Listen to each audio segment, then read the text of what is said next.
They always said I was the black sheep, the odd one, the sensitive one, the one who didn't quite fit into the picture-perfect family portrait they liked to present to the world. But I never thought I'd be erased entirely, until the lawyer opened that folder and read Grandma's will. I stood there, hands clenched tightly around my purse strap, trying to ground myself. The room was stiff with silence, except for the quiet rustle of paper and the occasional throat clear from the lawyer, some silver-haired man with a voice like dry toast. My Uncle Rick lounged back in his chair, too comfortable, a smug smile playing at the edge of his mouth. His Rolex glinted under the fluorescent light like it had something to say. Jenna sat beside him, her manicured nails tapping against her phone screen, while Max slouched like he was already bored. Me?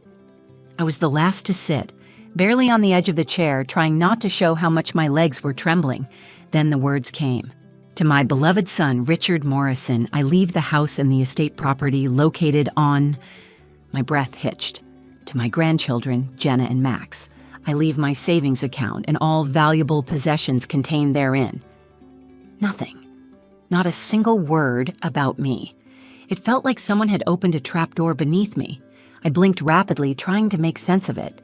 I must have misheard. Maybe I'd missed a page? I opened my mouth, but no sound came. The lawyer looked up at me like he already knew what I was going to ask and didn't want to deal with it. That's when Max leaned over and said, under his breath, but just loud enough for me to hear, "Guess she really meant it when she called you the black sheep." His voice was coated in fake sympathy, that kind of fake that made my skin crawl. I looked at him, forcing a smile I didn't feel, but my cheeks twitched from the effort. His eyes flicked away. He knew he'd hit a nerve. He always knew how to hit a nerve. Uncle Rick didn't say a word. He just folded his arms and tilted his chin, like this had all gone exactly as he planned. And maybe it had.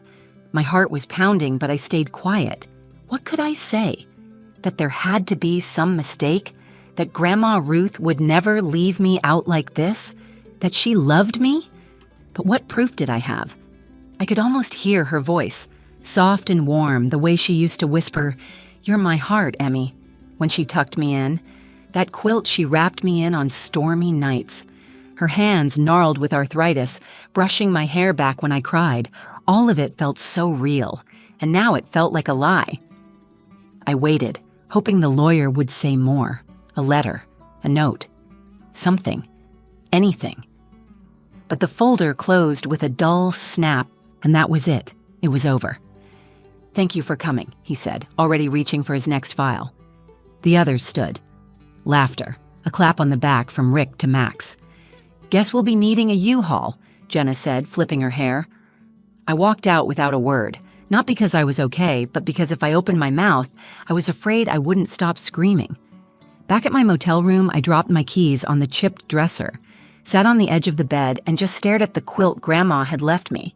It was folded neatly in the corner, blue and cream hand-stitched stars across the fabric. No one else wanted it. Of course they didn't. It wasn't worth anything, not to them. But for some reason, it was the only thing that made me feel like I hadn't been completely forgotten. And I didn't know it then, but that old quilt was about to change everything. I hadn't been back to Millfield in almost 8 years. The drive into town felt like rewinding a home video I wasn't sure I wanted to see again. The same rusted, "Welcome to Millfield" sign. The same stretch of oaks bending over the road like old guardians. Everything looked smaller than I remembered. Or maybe I'd just grown too much. Grandma Ruth's house was still there, just off the dirt road, tucked behind the weeping willows she used to trim every spring. The porch swing creaked lazily in the breeze, like it had been waiting for someone to sit. I stood at the edge of the gravel driveway, my fingers tightening around the strap of my bag, not ready to go inside, but not able to turn back either. The funeral had been the day before, short, cold, and full of faces I hadn't seen in years. No one hugged me. No one asked where I'd been. The whole thing felt more like a family reunion I hadn't been invited to. Growing up, Grandma's house had been the only place that ever felt safe. After Mom died, when I was 12, she took me in without hesitation. Uncle Rick had offered to help, but even at 12, I could tell he didn't want the burden. Grandma never saw me as one. She gave me hot chocolate when I cried, told me bedtime stories when I had nightmares, and sat through every one of my awkward school plays. She was everything. And yet, standing in that familiar yard, all I could feel was a strange emptiness. Like something had been scooped out of me and nothing was left but air and ache. Inside the house, everything was just how she'd left it. The faint smell of lavender and cinnamon still lingered in the walls, her worn slippers still by the door, a pair of reading glasses resting on the side table, right next to the cup of tea she never finished. The silence was deafening. I wandered room to room, letting memories hit me like waves. The kitchen where she taught me how to bake her peach cobbler. The living room where we danced during Christmas to Nat King Cole. Her bedroom, now hollow and cold, where I used to sneak in during thunderstorms just to be near her heartbeat. That heartbeat was gone now. And the will? It felt like the final nail in the coffin. I tried to keep telling myself that maybe there was a reason. Maybe she'd been pressured, confused. Maybe someone forged it. I didn't want to believe she'd left me out on purpose. She couldn't have. Not Grandma Ruth. I sat on the floor of my old bedroom, legs crossed like I was 15 again. The wallpaper was peeling now, the posters gone. But it still felt like mine. Like a ghost of who I used to be was sitting there beside me. That's when I saw it. On the edge of the bed, a quilt, folded perfectly, just like she always did. I walked over and picked it up. It smelled like her. That blend of rose water and peppermint she always wore. My fingers brushed across the soft fabric, tracing the hand-stitched stars. I remembered her saying once, "Every star is a prayer." I pulled it close, wrapping it around my shoulders like armor. It didn't fix the ache, but it held it with me. And that meant something. I had no inheritance, no house, no apology, just this quilt. And yet, it felt like Grandma had left me something more, something that no one else saw. I didn't know what yet, but I was starting to feel it, a whisper under the silence, a truth waiting to be found. I couldn't stop replaying it in my head, the lawyer's voice, the smug look on Uncle Rick's face, Max's whisper, "You were always the black sheep." Those words were like a splinter I couldn't dig out, small, sharp, buried deep. And the more I tried to forget, the more it festered. That night, I barely slept. I lay on the motel bed, staring at the ceiling, wrapped in Grandma's quilt like it could somehow shield me from the truth. My mind raced with questions I'd never get answers to. Had Grandma really meant to leave me nothing? Was it some kind of punishment for not visiting enough? For leaving town? For living my own life? But no matter how I twisted the story in my head, it didn't fit. Grandma wasn't cruel. She wasn't forgetful either. She called me every birthday without fail, sent care packages to my college dorm with handwritten notes and ridiculous socks. When I got laid off last year, she was the one who wired money without me even asking. And during our last call, just weeks before she passed, she said, "There's something I want to give you when you come home." Something. I didn't know what, and I never got to ask. The next week, she was in the hospital. A stroke. No warning. I sighed, pushing the quilt off my shoulders. My fingers traced the stitching again, a nervous habit. That's when I felt it. A ridge, right beneath the bottom star. I froze.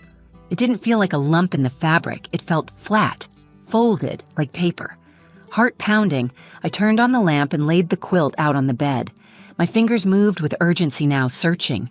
And there it was, a hidden seam. Tiny, almost invisible, but there. Carefully, hand-stitched. My breath caught. Grandma had sewn something into the quilt. I reached into the small pocket she'd hidden there and pulled out a folded envelope, thick and slightly yellowed at the edges. My name was written across the front in her familiar handwriting, Emily. My hands trembled as I opened it. Inside was a letter, and beneath it a second envelope marked Revised Will, Notarized. I stared at it, stunned. I looked back at the letter, and my eyes immediately welled with tears. My dearest Emily, if you're reading this, then something went wrong. I updated my will last month, after we spoke on the phone. I wanted to make sure you were taken care of. You've always been my heart, but I worried that Rick would try to interfere. That's why I asked my friend Marianne to notarize it quietly. I hid it here, where I knew only you would find it. Don't let them take what I meant for you. Love always, Grandma Ruth. I sat there, completely still. The room seemed to tilt sideways. One moment I was grieving. The next, I was furious. She had changed her will. She did want me to have something. Uncle Rick and his kids, they knew. Or at least they suspected. That's why the smugness. That's why everything had felt so rehearsed, so final. I held the revised will in both hands like it was a flame, fragile and dangerous. Grandma had trusted me with this. Now it was up to me to do something about it. I didn't know where to start or who to trust, but I knew one thing. They thought they'd won. Thought I'd walk away quietly, but they had no idea what was coming next. I sat there for a long time, the letter clutched in one hand, the will in the other. My heart was pounding, not from grief now, but adrenaline, anger, and something else I hadn't felt in a while, purpose. Grandma had left this for me, not a blanket, not just memories, but a truth buried beneath fabric and time. She trusted me. The next morning, I drove back to her house. I didn't tell anyone. I just needed to be there, needed to walk through the rooms again with fresh eyes. I unlocked the front door, stepped into the quiet, and immediately felt her presence. Not like a ghost, like a warmth, a knowing. I walked into her study, the room no one had touched since the funeral. The door creaked as I opened it. Dust floated in the light streaming through the lace curtains. I sat down at her desk and placed the letter and revised will gently in front of me. Then I took out my phone and started snapping photos of every page. That's when I noticed a business card tucked into the desk drawer. Marianne Forrester, Notary Public. I didn't hesitate. I dialed the number. A soft voice answered, "Hello? Hi, my name is Emily Morrison. I believe you were friends with my grandmother, Ruth Morrison." A pause, then a warm exhale. "Oh, Emily, I was wondering when you'd call." I blinked. "You were?" She told me she hid it, said you'd find it, said you were clever like her. My throat tightened. "I found the will," I said quietly, "and the letter. I think they gave the wrong one to the lawyer." Another pause. Then, I notarized the new one myself, dated and stamped. It's legal. If it wasn't the one presented, something's wrong. Wrong. God, that word sat heavy on my chest. "Can I come see you?" "Of course. I still have the records." I drove straight to her house, an old yellow place at the end of Birch Street with a wraparound porch and wind chimes that tinkled softly in the breeze. Marianne was kind, maybe in her 70s, with warm brown eyes and hands that shook just slightly when she handed me a copy of the notary record. "It proves it's authentic," she said. "If they ignored this, well, you might want to talk to a lawyer." So I did. Back at the motel, I sat cross-legged on the bed with my laptop and started searching. Not for revenge, not yet. I just wanted clarity. I found a small law firm nearby, one that specialized in wills and inheritance disputes. I called, explained everything in a rush of emotion, and they agreed to meet with me the next day. The lawyer's name was Danielle, mid-30s, sharp eyes, and no patience for injustice. "Bring everything," she told me. "Photos, originals, your grandma's letter. We'll start there." So I did. And when I laid it all out on her desk, letter, revised will, notary verification, even pictures of the quilt, she looked at me for a long moment. "This is airtight," she said finally. "If they filed the old will knowing this one existed, that's not just a mistake, that's fraud." The word hit like a bell in my chest. Fraud. Suddenly, it wasn't just about a will. It was about Grandma's last wishes, about being erased, about them thinking I'd stay silent. But I wasn't that girl anymore. "I want to fight," I said, my voice steadier than I expected. Danielle nodded.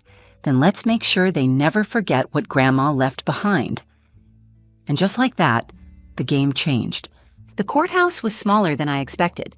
Just one floor, beige walls, old carpet that smelled faintly of lemon cleaner and nerves. I sat at the front with Danielle, my lawyer, my hands cold despite the June sun outside. The revised will sat neatly in a folder between us. Grandma's letter, too. I'd read it so many times it was burned into my memory. Every word felt like armor. Across the aisle sat Uncle Rick. He looked bored, annoyed even. Like this hearing was an inconvenience between golf games. Jenna and Max were there, too. Jenna flipping her hair like it was a habit. Max scrolling on his phone until the judge walked in. The judge was a tall woman with gray streaks in her hair and an expression that didn't allow for nonsense. She looked over the paperwork briefly, then turned to Danielle. "You may proceed." Danielle stood with a quiet confidence that made me feel steadier. "Your Honor, we are here today to contest the execution of Ruth Morrison's estate. The will previously presented by Richard Morrison is, in fact, outdated and invalid.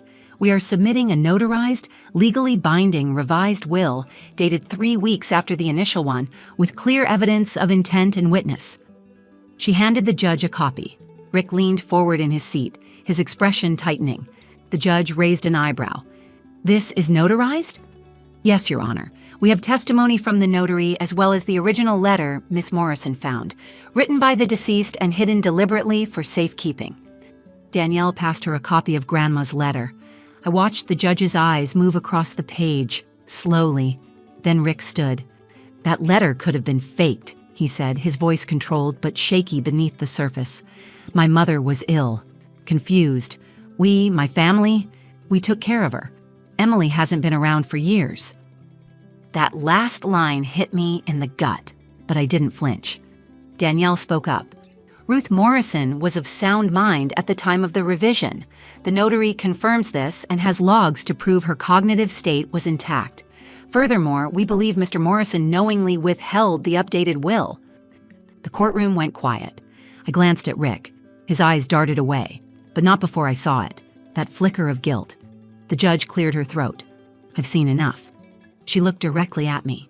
"Emily Morrison, as per the revised will and confirmed by legal testimony, you are the sole inheritor of Ruth Morrison's estate. This includes the family home, land, and remaining assets. I will file an official order reflecting this." The words hit like a wave. I couldn't speak. Rick's jaw tightened. Jenna gasped. Max muttered, "You've got to be kidding." But I didn't look at them. I closed my eyes for a second and saw Grandma sitting in her kitchen, flour on her hands, humming to herself, her eyes full of light. Justice didn't erase the grief. It didn't bring her back, but it gave her voice back, and it gave me mine. Outside the courthouse, the sun was too bright, and I had to blink to adjust. Danielle touched my shoulder. "You did it," she said softly. "No," I said. "Grandma did." I turned on my phone. Dozens of missed calls from Rick, from Jenna, from numbers I didn't recognize, but I ignored them. Instead, I texted Marianne. "We did it." She was heard. I walked to my car, the quilt folded in the back seat, and for the first time in weeks, I wasn't carrying the weight alone. A few weeks after the court hearing, I moved into Grandma Ruth's house. It was strange at first, quiet in a way that felt too loud. Every corner held a memory. The faint squeak of the floorboard by the hallway closet, the wind chimes she loved, still hanging outside the kitchen window, the garden out back, wild and overgrown now, but still dotted with stubborn little daisies pushing through the weeds. I started every morning with coffee on the porch, wrapped in that quilt. It had become more than a blanket. It was a lifeline, a reminder that sometimes love hides in quiet places, and sometimes it sews itself into fabric just waiting to be found. I didn't touch the money for a while, not because I didn't need it, I did, but because I wanted to feel what she'd given me first. I needed to sit in that space, to mourn her properly without the noise of lawyers or bitterness or the weight of what they tried to steal. Eventually, I decided to use some of the inheritance to restore the house. I didn't change much, just enough to bring it back to life. Repainted the porch swing, refinished the wood floors. I left the kitchen exactly as it was, though. That was hers. It always would be. I also started a small scholarship fund in her name, something for kids like me, quiet, overlooked, the so-called black sheep who just needed one person to believe in them. It wasn't huge, but it was a start. And the funny thing is, once the news spread about the court ruling, I never heard from Uncle Rick again. No apology, no explanation, just silence. At first, I thought that would make me feel angry, vindicated even, but it didn't. What surprised me most was that I didn't feel anything for them anymore. I thought about what they tried to do, erase me, cut me out, pretend I didn't matter. But the truth is, they never had the power to do that, not really, because Grandma knew who I was. And more importantly, I finally did too. Growing up, I carried that label, black sheep, like it was shameful, like there was something wrong with me for being different, for not fitting into their mold. But now, I wear it like a badge. The black sheep isn't the failure. She's the one who breaks cycles, who asks questions, who walks away from what's easy to protect what's right. She's the one who holds the truth when everyone else buries it. Grandma Ruth saw that in me long before I ever could, and she gave me more than a house. She gave me a chance to rewrite my story. One night, I sat on the back porch looking up at the stars. The air was cool, the kind that makes you breathe a little deeper. I had the quilt around my shoulders, and for the first time, I didn't feel like something was missing. I felt full, grateful, free. And I realized something. Even when life tries to fold you into the background, even when the people closest to you try to silence your worth, the truth has a way of coming through, one stitch at a time. So if you've ever felt like the black sheep in your own family, maybe it's because you were born to be the shepherd. Thank you for listening to my story. I know this one was heavy, but if it resonated with you, even just a little, please let me know in the comments. Have you ever felt like the black sheep or discovered something that changed everything? I'd love to hear your story too. If this video meant something to you, please give it a thumbs up and share it with someone who might need to hear it. And if you're new here, welcome. I'd be so grateful if you subscribed and joined this little corner of the internet where stories like this get to be heard. Until next time, take care of yourself. And remember, sometimes the ones who don't fit the mold are the ones who were born to break it.